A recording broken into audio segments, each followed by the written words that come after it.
her feelings. That made her proud. Her son was a hard worker and always shared what he earned. Even so, it was difficult to make ends meet, and at the end of each week there was never much money left in the jar in the kitchen where they all put their earnings. On Saturday mornings, before he went off to mow lawns, Max helped his grandfather in the garage.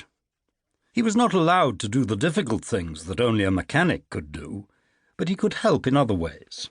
He could unscrew the nuts that let dirty oil drain out of engines.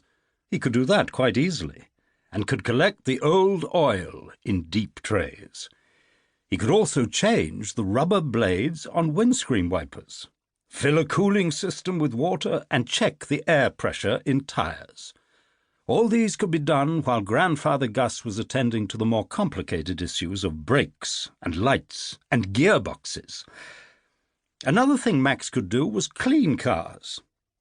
Many of the vehicles that were brought to the garage for repair were very dirty and needed to be thoroughly washed before being returned to their owners. Max liked this job, as there was a high-pressure hose he could use to remove layers of grime as easily as if it were icing on a cake. "Be careful with that thing," warned Gus. "It's very powerful.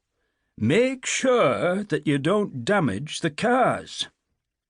Max was careful, and after he had removed the outer layers of dirt, he would often complete the job with a bucket of warm water, some soap, and a cloth.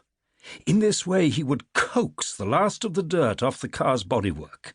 Then he would polish so hard that the car would end up gleaming and looking almost as good as new. The owners of these cars would marvel at the transformation. "You've made my poor old car look brand new," exclaimed one of them. "Max, you're a real hero, you know." Max was modest. "I'm glad you like it," he said.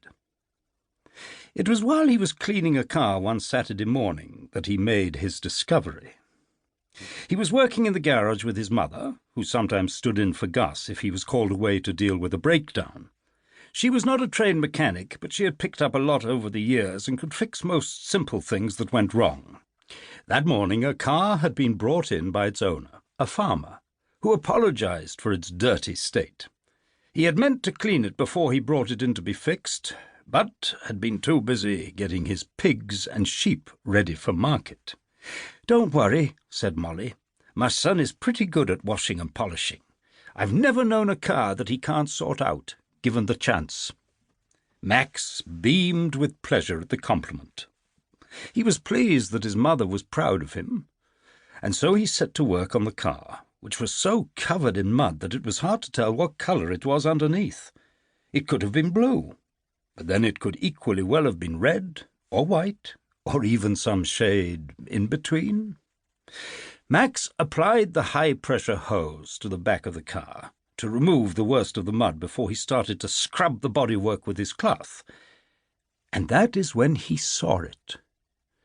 Underneath the grime was a line of raised metal lettering.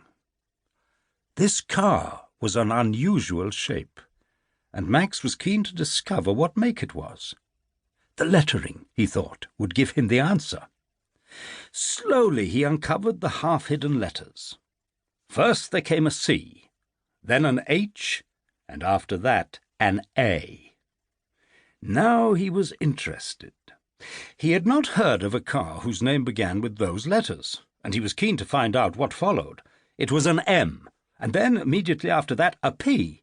At last it was fully uncovered. Champion! Max stood back and scratched his head. Champion? Why would a car have that name on it, which happened to be their family name? He was puzzled and could think of no reason to explain this strange discovery. His mother was working on a tractor that needed new brakes and was at a tricky stage of the repair. "I'm busy," she said, when Max asked her to come and see what he had found. "Later on, please, Max." "But, Mum," protested Max, "there's a car over there with our name on it." Molly stood up straight, wiping her hands on her overalls. "Did you say our name?" she asked. "Yes," said Max. "It says Champion." I think I should take